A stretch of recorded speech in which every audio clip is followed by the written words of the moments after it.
आसवन में एक टेक्निक और है, निम्न दाब पर आसवन।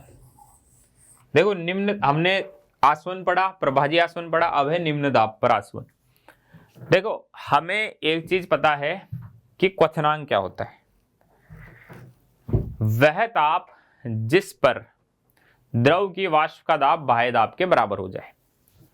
वह ताप जिस पर द्रव की वाष्प का दाब बाह्य दाब के बराबर हो जाए। जैसे मैं आपसे पूछूं कि द्रव का क्वथनांक कितना होता है, तो हम बोलेंगे द्रव का क्वथनांक कुछ भी हो सकता है, बट द्रव का सामान्य क्वथनांक, द्रव का नहीं, पानी का क्वथनांक कुछ भी हो सकता है, बट पानी का सामान्य क्वथनांक होता है 100 डिग्री सेल्सियस। पानी का सामान्य क्वथनांक होता है 100 डिग्री सेल्सियस। सामान्य क्वथनांक का मतलब होता है जब बाह्य दाब 1 एटीएम रखा हो, मतलब जब बाह्य दाब 1 एटीएम है तो पानी का क्वथनांक 100 डिग्री सेल्सियस है। बाह्य दाब अगर 1 एटीएम से कम होगा तो पानी का क्वथनांक भी 100 डिग्री से कम होगा। बाह्य दाब 1 एटीएम से ज्यादा हुआ तो पानी का क्वथनांक भी 100 डिग्री से ज्यादा होगा। हम क्या कर रहे हैं यहाँ पर, निम्न दाब पर आसवन, मतलब बाह्य दाब को ही कम कर रहे हैं। अगर बाह्य दाब कम होता है तो क्वथनांक कम हो जाएगा। क्वथनांक कम करने की जरूरत क्यों पड़ रही है? पहला, उन यौगिकों के लिए क्वथनांक को हम कम कर रहे हैं जिनका क्वथनांक ऑलरेडी बहुत ज्यादा है। जैसे मान लो कोई द्रव है जिसका क्वथनांक 300 डिग्री सेल्सियस है, तो 300 डिग्री सेल्सियस का क्वथनांक है, मतलब बाह्य दाब जब 1 एटीएम है तो उसका क्वथनांक 300 है। तो हमारे को उस ताप तक जाने में बहुत दिक्कत आ रही है, तो हम बाह्य दाब ही कम कर देते हैं, जिससे द्रव जो है 300 की बजाय 200 पे ही उबलने लग जाए, 150 पे ही उबलने लग जाए। तो इसके लिए हम ये वाला आसवन यूज कर रहे हैं ऐसे द्रवों के लिए जिसका क्वथनांक बहुत ज्यादा है।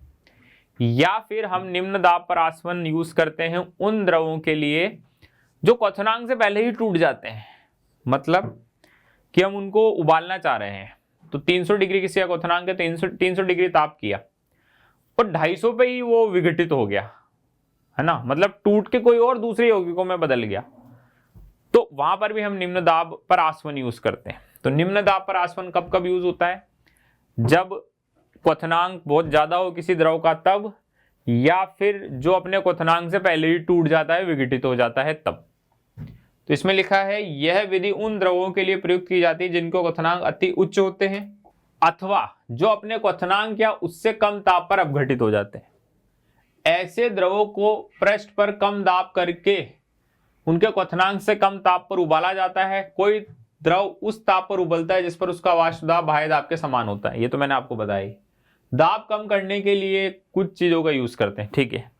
मतलब यहाँ पर फंडा क्या है, आसवनी कर रहे हैं, बस बाह्य दाब कम कर दिया है जिससे उसका क्वथनांक कम हो जाए, और कुछ नहीं है। इसका यूज कहाँ होता है? साबुन उद्योग में स्पेंट लाइसी ग्लिसरॉल पृथक करने में। ये एग्जाम्पल याद रखें, ये जरूरी है। कहाँ यूज होता है? सोप इंडस्ट्रीज में, साबुन बनाने वाली उद्योगों में स्पेंट लाई, शेष लाई को ग्लिसरॉल से अलग करने के लिए।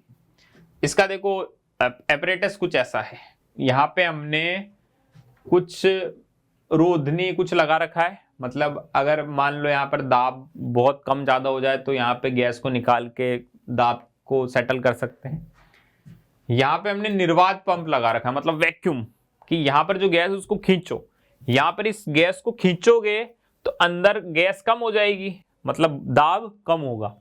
अब दाब को नापने के लिए मैंने यहाँ पे क्या लगा रखा है? मैनोमीटर। बाकी सब चीजें सेम है कि इसको हीट किया, गैस बनी, इसको इधर संघनित्र में डाला, गैस का संघनन हुआ, उसको इधर ग्राही में एकत्रित कर लिया। सेम आसवन है जैसा हमने नॉर्मल आसवन पढ़ा था, बस फर्क यही है कि यहाँ पर बाह्य दाब को कम कर देते हैं जिससे उस द्रव को उबालना मान लिया आसान हो जाता है। बाह्य दाब को कम करने के लिए यहाँ पर निर्वात पंप का इस्तेमाल हम करते हैं, ठीक है। अब हम लोग यूज कर रहे हैं भाप आसवन। नेक्स्ट आसवन, हमने अलग अलग तरह के आसवन पढ़े हैं, आसवन, भाप आसवन, प्रभाजी आसवन और निम्न दाब पर आसवन, है ना। Distillation, fractional distillation, steam distillation और डिस्टिलेशन एट लोअर टेम्परेचर। अब भाप आसवन क्या होता है? देखो भाप आसवन टेक्निक हम कहाँ यूज करते हैं? भाप आसवन टेक्निक हम वहां यूज कर रहे हैं जो द्रव भाप वाष्पशील होते हैं परंतु पानी में नहीं घुलते। भाप वाष्पशील होने का मतलब भाप जैसी उनको मिली उन द्रवों को भाप के साथ ही वाष्पशील हो गए, है ना, भाप के साथ ही वाष्पशील हो गए। पर जब उनको ठंडा करा तो द्रव वापस बने, और जो भाप थी उससे पानी बना ठंडा करने पर, तो वो पानी में घुल नहीं रहे, तो फिर उनको अलग अलग कर लो। ठीक है, अब इसका यूज कहाँ होता है? एनिलीन को इस विधि की सहायता से एनिलीन जल मिश्रण से पृथक किया जाता है। एक तो एग्जाम्पल याद रखें। अब है क्या भाप आसवन? यह तकनीक उन पदार्थों के शोधन के लिए प्रयुक्त की जाती है जो भाप वाष्पशील होते हैं, मतलब उनको भाप मिली और वो वाष्पशील हो गए, मतलब भाप की गर्मी से ही वाष्पशील हो रहे हैं, परंतु जल में मिश्रणीय होते हैं, द्रव जल में, है ना, द्रव H2O में। भाप आसवन में अशुद्ध द्रव को फ्लास्क में गर्म करते हुए इसमें भाप प्रवाहित की जाती है। भाप व वाष्पशील द्रव का मिश्रण संघनित करके एकत्रित कर लिया जाता है। तत्पश्चात द्रव और जल को पृथक्कारी कीप द्वारा पृथक कर लेते हैं। देखो बहुत सिंपल टेक्निक है। भाप आसवन में क्या हो रहा है, देखो यहाँ पे हमारे पास पानी है ना, जल है, उसको मैंने हीट किया, यहां से भाप बनी, भाप को उस यौगिक के अंदर डाला। कौन से यौगिक में? जो भाप वाष्पशील है, जिसमें से हमें अशुद्धि हटानी है। तो जो भाप वाष्पशील यौगिक है वो इस भाप के साथ वाष्पशील हुआ, फिर वो भाप के साथ इधर से इधर चला गया।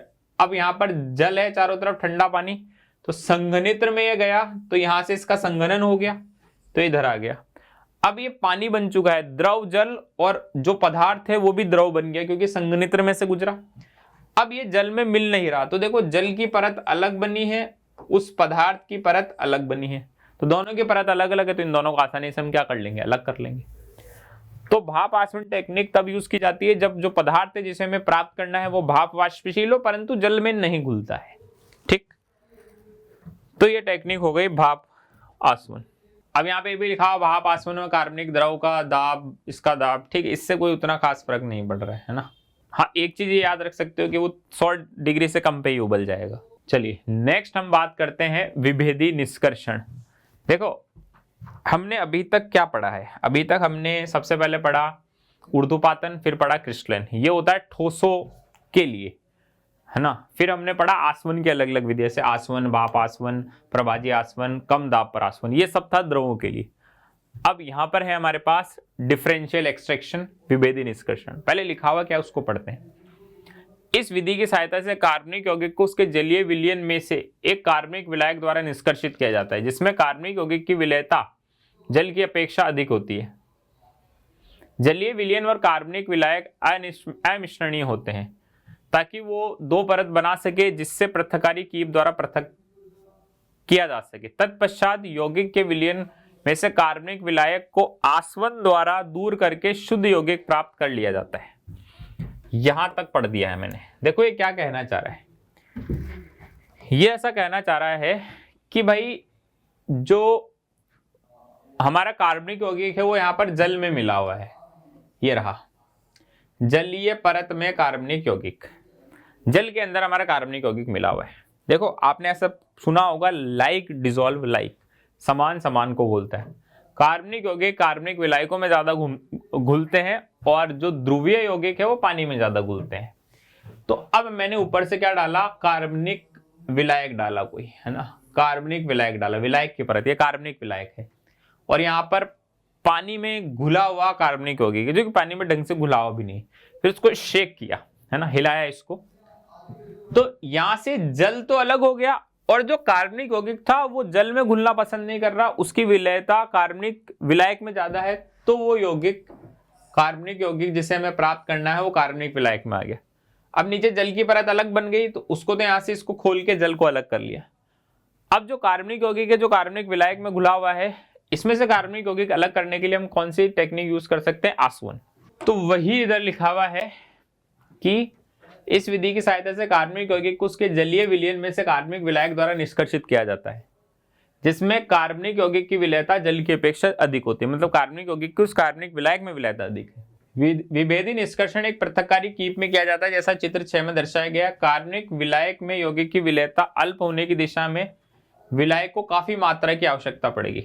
अगर मान लो ऐसा है कि कार्बनिक यौगिक की कार्बनिक विलायक में विलयता बहुत कम है, तो विलायक बहुत ज्यादा डालो, जिससे ज्यादा से ज्यादा वो एब्जॉर्ब कर पाए किसको, कार्बनिक यौगिक को। चलिए, ये तो इतना काफी है इसके अंदर, है ना। बाकी जितनी थ्योरी मैंने यहाँ पर दी है वो सफिशिएंट है।